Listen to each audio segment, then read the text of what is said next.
Мне пришло письмо за подписью директора центра Елизарова, что комиссия признала мою кандидатуру в качестве почетного профессора почти единогласно, то есть только один голос был против, остальные все за. Удостоили только одного человека, было голосование, там большая комиссия, которая определяет, голосует за человека, который пропагандирует метод Елизарова, обучает методу Елизарова, лечит по методу Елизарова. Конечно, это крайне приятно, даже то, что многие мои коллеги, с которыми я 30 лет назад работал, стали звонить мне из института Елизарова, потому что они первые узнали о решении комиссии, они стали звонить мне, поздравлять.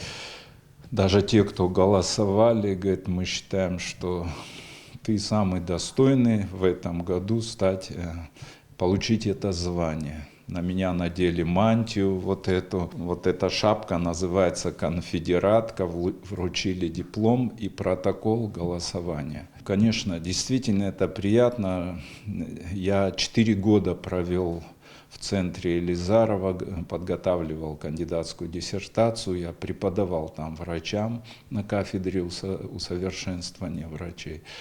И с тех пор я беззаветно полюбил метод Елизарова. Он завоевал весь мир своей малотравматичностью, малоинвазивностью, то есть через точечные проколы проводятся спицы, через небольшие проколы делается остеотомия, и возможно выращивать кости, исправлять деформации.